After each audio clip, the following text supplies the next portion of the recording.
कथा आणि कथा, ती माझी कथा, ती तुमची कथा, आपली कथा, मनातील व्यथा, कथा आणि कथा.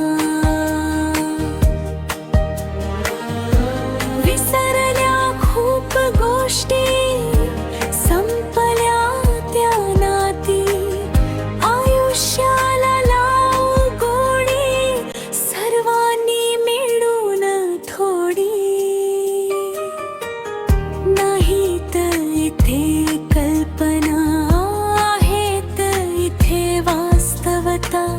नाहीत इथे शब्द, हसेल इथे अनुभवांची साक्ष.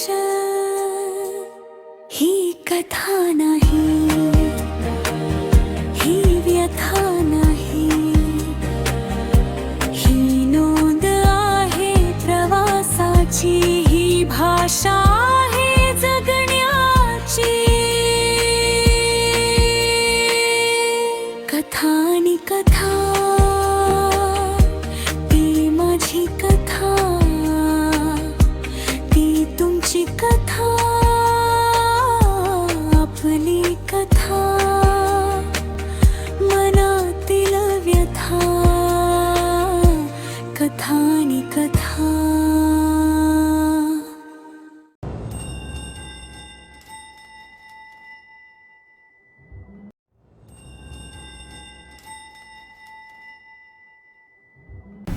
नमस्कार. अनुकूल लाईफ फाउंडेशनमध्ये तुमचं सगळ्यांचं खूप खूप मनापासून स्वागत आहे. नवीन नवीन स्टोरी घेऊन येणं हा माझा छंदच आहे. या छंदाला साथ देणं हे तुमचं कामच आहे.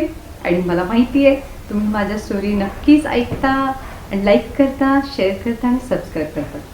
माझ्या कथा ऐकताय ना? ऐकायलाच पाहिजे, कारण त्याच्यातून तुम्हाला नवीन काही मिळणार आहे. त्याच्यासाठी तुम्ही नक्कीच ऐकायला पाहिजे. अशा वेगवेगळ्या कथांना मी इथे सादर करते, पण मी एकटी नाही. माझ्याबरोबर वेगवेगळे रसागळातले, तळातले कलाकार येत आहेत. ते आपले आपले अनुभव, आपल्या स्टोऱ्या इथे येऊन सांगत आहेत. जेव्हा सिरियलवाले किंवा चॅनलवाले मोठ्या मोठ्या आर्टिस्टला घेतात, जे ऑलरेडी इस्टॅब्लिश झालेले असतात, पण तुम्ही समाजामध्ये गेलात का, तिथे छोटे छोटे लोक आहेत, त्यांचेसुद्धा अनुभव ऐकायचे असतात. पण त्यांना कोणी विचारतं का? नाही विचारत. पण मला ती खंत आहे की का नाही विचारत. तो माझा छोटासा प्रयत्न आहे की त्यांना विचारा. तर माझ्या चॅनलवर मी सगळ्यांचं स्वागत करते. तुम्हाला कोणाला जर स्टोरी सांगायची असेल तर कमेंट्समध्ये तुम्ही तुमचा नंबर द्या. आणि तुम्हाला जर काही स्टोरी सादर करायची असेल तर तुम्ही तुमची इच्छा व्यक्त करा. मी नक्कीच तुम्हाला कॉल करून बोलवून घेईन माझ्या स्टुडिओमध्ये आणि तुमची स्टोरी माझ्या चॅनलवर मी प्रचित करेन. तर आज आले एक सुंदर आणि किशोरदाच्या आवाजात गाणारे एक छान कलाकार. त्यांचं नाव मी नाही सांगणार, ते तुम्हीच ऐकायचं आहे. त्यांच्याकडनं स्टोरीसुद्धा तुम्हीच ऐकायची आहे. आपण त्यांचं स्वागत करूया आपल्या चॅनलवरती. नमस्कार. नमस्कार सर. नमस्कार. नमस्कार. सर, तुमचं नाव किंवा तुमची स्टोरी, तुमचे गाव, तुमचं नातेवाईक वगैरे कोणी असेल तर त्यांच्याबद्दल थोडीशी माहिती. सर्वप्रथम माझं नाव किशोर सिरस्वाल आणि माझं बालपण तसे मी मूळचा राजस्थानचा, परंतु माझे आजोबा पंजोबा हे त्यावेळेस त्यांच्या काळात ते मुंबईला आले. कारण आमच्याकडे राजस्थानला त्यावेळेस काही पिकत नव्हतं, काही होत नव्हतं, पण ते मुंबईला आले. नंतर आम्ही राहिलो. मी एक विचारू, तुम्ही राजस्थानचे, मग तुम्ही इतकं सुंदर मराठी कसं बोलता? मग तेच मी त्या मुद्द्यावर येतोय. त्यानंतर आम्ही काय आमचं बालपण होतं, म्हणजे माझे वडील सुद्धा गिरगावात जन्माला आले. ओके. माझा आजोबा म्हणायचे आम्ही, ते माझे पंजोबा त्या गिरगावलाच आले होते त्यावेळेस. आणि चंदनवाडी, खेतवाडी, आनंदवाडी ह्या भागात आम्ही राहिलो. म्हणून मला शेजार पाजार जे होतं ते सर्व मराठी लोक होती. मी मराठी, उच्चभ्रू मराठी, चांगली सुशिक्षित मराठी होते. आणि मी तिथेच लहानाचा मोठा झालो. आणि मग तिथेच असं मराठीचा माझ्यावर एवढा मोठा पगडा झाला की मला ती माझ्या भाषेपेक्षा जास्त बरी वाटायला लागली, मला आवडीची वाटायला लागली. आणि मला त्यात मोठे पण वाटायला लागलं, अरे मी यांची भाषा बोलतो आहे. हा. आणि मग काय हळूहळू आम्ही तिथे कालांतर वाढत राहिलो, हे करत राहिलो. आणि मग तिकडे तिकडे जाणं झालं. पण आमचा कसा पेशा व्यावसायिक लोक आम्ही होतो. पण तिथे मी पाहायचो की जितके पण शिक्षण उच्च घ्यायचे आणि मोठ्या पदांवर नोकऱ्या करायचे वगैरे वगैरे, तर मलाही असं वाटायचं त्या टायमाला की नाही, मी पण यांच्यासारखी चांगली नोकरी करेन कार्यालयात वगैरे, सरकारी, शासकीय, खाजगी. परंतु मला मी केल्या पण नोकऱ्या, त्यांनी मला तिथे कामावरही ठेवलं. पण माझं मनच धजत मानत नव्हतं की मी नोकरी केली. प्रत्येक नोकरीत मला व्यंग दिसायचं, अरे काय मजा नाही, अरे काय मजा नाही. कारण आमचा मूळचा बाणाच राजस्थान लोकांचा हा नोकरीकडेच नव्हता. आणि नंतर मग ते मला नंतर कळालं. मला लोक म्हणायचे, काय एवढी चांगली नोकरी मिळाली, का करत नाही? अरे पण मला त्याच्यात मन का रमत नव्हतं ते मलाही माहीत नाही. पण त्यांच्याबरोबर राहत होतो, त्यांच्याकडे पाहत होतो, त्यांच्यासारखं वागण्याचा प्रयत्न करत होतो. त्यामुळे मला नोकऱ्या करायला लागल्या. मी त्यावेळेस नोकऱ्या लोकांना मिळत नव्हत्या आणि सुदैवाने मला भरप्यावर नोकऱ्या येत होत्या, एक सोडली की दुसरी. तरी पण मला जमे नाही अजिबात. मग मी म्हटलं आता काय करावं तरी काय. आता नंतर मग कालांतराने आमचे वडिलांचं वगैरे ते धंदा असा बंद झाला. मग आम्ही काय करावं, मग थोडंसं त्या वडिलांच्या धंद्याकडे लक्ष दिलं, ते पुढे नेलं. मग पुन्हा वाटायला लागलं की हे तसंच आहे, मागे केलं आम्ही, पुढे चालवलं नको, नव्याने काय करायचं का. मग आम्ही नव्याने करायला सुरुवात केली. करता करता करता आणि शिक्षणाच्या बाबतीत तर आम्ही मागासलेलेच होतो त्यावेळेस, काय नाही. आणि शिक्षणावर लक्ष केंद्रित न करता व्यवसायावर केंद्रित करायचं लक्ष. एकाचे दोन कसे होतील. आता हे कसं म्हणजे आमच्या मातीतच ते आम्हाला गुण प्राप्त झालेले होते. आणि मग त्या अनुषंगाने आम्ही पुढे जात राहिलो. पण मराठीशी नाळ माझी त्यावेळेपासून जुळलेली आहे, आजही जुळलेली आहे. तुम्ही आता म्हणालात मराठीची नाळ जुळलेली होती. मग त्या मराठीमध्ये असे किती लोक भेटले की ते गोष्टी सांगत होते आणि तुम्ही आवडीने ऐकत होतात? आता आमच्याकडे कसं आहे माहितीये का, आम्ही मुलं असताना एकमेकाला एक जण गोष्टी सांगायचं. आम्ही त्यावेळेस गोष्टींची पुस्तकं वाचण्याचा छंद मोठा. आणि मग मला मराठी जमत होतं. पण आमच्या घरात पण कसं होतं की आजी वगैरे अशा गोष्टी सांगण्याचे व्यवसाय विचारत नव्हते कोणी. आणि मग ते आपल्या परीने सगळं जीवन चाललेलं होतं.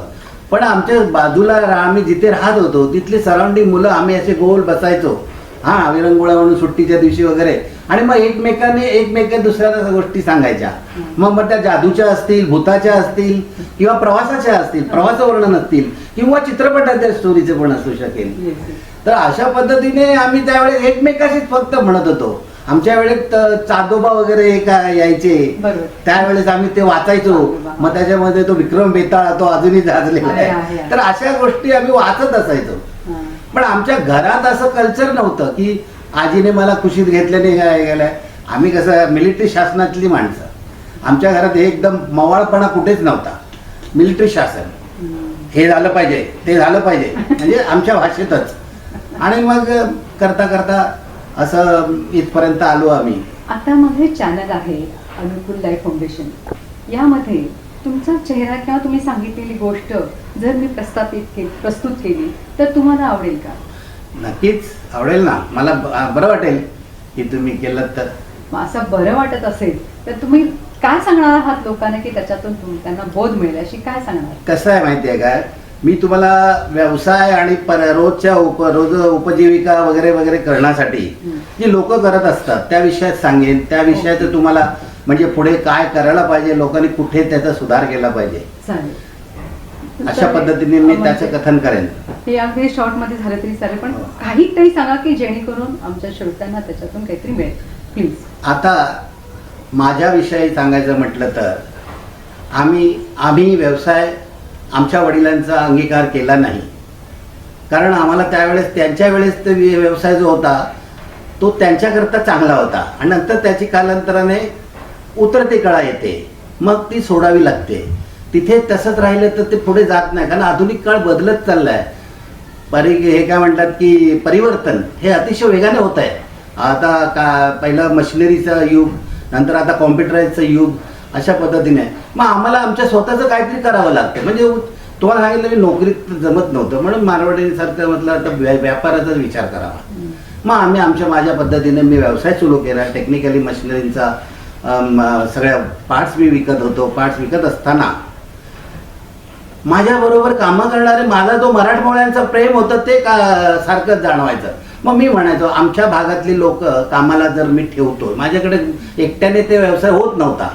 मग मला व्यवसाय करायला माणसांची गरज लागते. कुठलाही व्यवसाय वाढवायचा असेल तो एकट्याने खरं करताच येत नाही. आणि मग म्हणून मी काय करायचो की माझी ठराविक माझी जवळची माणसं होती त्यांना पण कामाला ठेवायचं. ते मारवाडी असायचे, पण मारवाड्यांचा गुण असा असतो मी तो शिकेपर्यंत असतो, परत जात नाही. आणि हाच गुण मला मराठी माणसात मानवायचा होता. म्हणून मी मराठी माणसांना मेजर घेत गेलो, कामात घेत गेलो, सहायता करायला घेत गेलो. आणि त्यांना म्हणालो की बुवा तुम्ही आज मनापासून काम करा. मी काय करतो ते माझ्यासाठी नाही आहे, समुद्र आहे, त्यातला 2 थेंब तुम्ही पण पाणी प्या, मी पित आहे. आणि अशा पद्धतीने मला मराठ्यांचं जे प्रेम होतं आणि त्याच्यानंतर त्यांना मी कामावर ठेवत गेलो, त्यांना व्यवसाय शिकवत गेलो. आणि मग तो व्यवसाय त्यांना, आता लोक म्हणतात मराठ्यांना व्यवसाय येत नाही, अरे पण त्यांना साथ मिळत नाही, ते व्यवस्थित त्यांना मार्गदर्शन मिळत नाही. म्हणूनच आमच्यासारखे जे मराठ्यांची कैवारी मानले गेले त्यांना आम्ही व्यवसाय का आणि कसा करावा त्यासाठी. पण एक नक्की आहे, व्यवसाय करत असताना त्या मराठी माणसाच्या घरात कमवणारी व्यक्ती किती आहे, कारण त्यांना रोज घर चालवायचं असताना त्यांची गरज असेल तर ते व्यवसायात स्थिर होऊ शकत नाही. त्यांना कसं आहे की पगार दिला तो घराकडे खर्च करायचा आहे, ते करत असतानाच व्यवसाय शिकायला पाहिजे. पण ते दुर्लक्षित करतात, म्हणजे पुढे माझी जबाबदारी आहे, मला जमणार नाही. आणि व्यवसायात कसं आहे की कधीही तुम्हाला ताबडतोब त्याचा मोबदला मिळत नाही. मग किती काळ जाईल त्याचीही काही हिशोब नाही. म्हणून मला असं वाटत होतं की मी आता मराठी हा ह्याच्यावर मी नितांत प्रेम करतो. आणि आता काही लोकांनी सांगितलं की मराठी भाषेला अभिजात दर्जा मिळाला. पण मला एक सांगायचं आहे की आपण तो जतन केलेला आहे, तो प्रसार केला पाहिजे, त्याला पुढे नेलं पाहिजे. आता दुर्भाग्याने ह्या कॉम्पिटिटिव्हच्या काळामध्ये इंग्रजीला प्राधान्य दिलं जात आहे आणि मराठीला प्राधान्य दिलं जात नाही. त्याचं मी मराठी भाषिक नसलेल्या माणसाला दुःख होतं. मी माझ्या भाषेला जेवढं महत्त्व देतो किंबहुना त्याच्यापेक्षा जास्त मी मराठी भाषेला जपतो, मराठी भाषेचा अभ्यास करतो. मला पछाडलंय मराठी भाषेने. आणि म्हणून म्हणतो की मराठी व्यवसाय का करत नाही. आता त्यांच्यासाठी शेअर बाजारचा धंदा करायचा म्हटलं तर काय जमत नाही. हां, तिथून ते येतात, शेअर बाजाराचे क्लासेस चालवणारे लोक चालवायला लागले, तो व्यवसाय चाललाय. मग आता त्या माणसांना त्या मराठी, मला माझं मन म्हणतं की माझ्या परीने मी हा मराठ्याला पण शेअर बाजारात उभा करणार. शेअर बाजार आता काय घरी बसूनच होतो आहे, पण त्याचं ज्ञान असायला पाहिजे. मग का नाही करणार मराठी माणूस व्यापार. आज तंत्राचं कॉम्प्युटर बनवतायत ते मराठी माणसं आहेत, कॉम्प्युटर बनवतायत ते करतात, हायली उच्च शिक्षित आहेत ते. परंतु एक साधारण माणसाला त्या व्यवसायाच्या बाबतीत लोकांनी भ्रम केलेला आहे. असा भ्रम केलेला आहे की मराठा धंदा तुमचं काम नाही. आणि दुसरी गोष्ट, मराठ्यांचा एक अवगुण आहे. मराठी माणसं माझे मित्र आहेत, सगळे अगदी जवळचे आहेत. खाणे पिणे आराम करणे, उद्याचं उद्या पाहूया, आजचं काही नको. बरोबर आहे. हा नाही, दूरदृष्टी थोडीशी ठेवायची. आणि त्या लेवलला केव्हा कसं येऊ ह्याचं जर कोणाला मार्गदर्शन मिळत असेल किंवा साथ मिळत असेल ती जरूर त्यांनी घ्यावी आणि आपलं नाव कमवावं. आता वेळ आलेली आहे आणि आता बरीच लोक त्यात आलेली आहेत. पण मी माझं ध्येय बनवलं ते माझ्या परीने केवढे काय मराठी शब्द जपता येतील, मराठी भाषा जपता येईल, मराठीबद्दल प्रेम मी तसंच पुढे नेत आहे. आणि मराठी माणसांना व्यवसायात स्थिर करणे हे माझं प्रथम कार्य असणार आहे, आजही आणि उद्याही. आणि आजही माझ्याकडची जी मराठी माणसं ती मी उदाहरणाकरता दाखवू शकतो की माझ्यापेक्षा श्रेष्ठ व्यवसाय करतायत. माझ्या मुंबईला न राहता कोल्हापुरात माझ्या निकम नावाचे सद्ग्रस्त आहेत, ते खूप मोठे व्यावसायिक आहेत. मग माझ्याबरोबर आमच्या राजस्थानची लोक ती झाली, ती तर होणारच होती, त्यांना जायचंच होतं. पण मराठी स्थिर झाला हे पाहून माझं मनाला सुखावल्यासारखं होतं. हेच मला आपल्या सगळ्यांना सांगणं आहे, हेच मार्गदर्शन करणं आहे. मी मराठीचा अगदी प्रशंसक आहे, मराठी माणसांचा प्रशंसक आहे. आणि मला देवाने त्यांची साथ आणि संगत दिली आहे आणि त्यांचीच प्रगती मला पाहिजे आहे. प्रगती होणार, नक्की होणार आणि व्हायलाच पाहिजे. जेव्हा अनुकूल लाईफ फाउंडेशन हे तुम्ही चॅनल पाहाल आणि यांचं बोध तुम्ही ऐकाल तर तुमची नक्कीच प्रगती होईल. पुन्हा आपण यांना निमंत्रित करायचं आहे की नक्की कोणती पद्धत आहे, ती पद्धत आपण त्यांच्याकडनं ऐकायची आहे. त्यामुळे तुम्ही अनुकूल लाईफ फाउंडेशनमधील हा उपक्रम बघायचा सोडू नका, कारण कदाचित यांचा पुढच्या गुरुवारी येणारा जो भाग आहे तो तुम्ही विसराल, तुम्ही म्हणजे तुम्हाला मिळणार नाही. सो लक इज आवर लक. सांगण्यासारखं बरंच काही Yes, आहे, yes. पण वेळेच्या अभावाने सांगता येत नाही. पुढच्या वेळेस आपण जरूर सांगू. पुढच्या वेळेस मी पुन्हा तुम्हाला निमंत्रित करेन, तेव्हा तुम्ही पुष्कळ काही जे माहिती आहे ती द्याल असं मला वाटतं. नक्की, आणि नक्की. हे लोकांना आवडेल आणि हे सगळेजण लाईक करतील, शेअर करतील, सबस्क्राईब करतील आणि कमेंट सुद्धा करतील अशी अपेक्षा ठेवून तुमची रजा घेते. पुन्हा भेटू गुरुवारी. तोपर्यंत तुम्ही स्वतःची काळजी घ्या.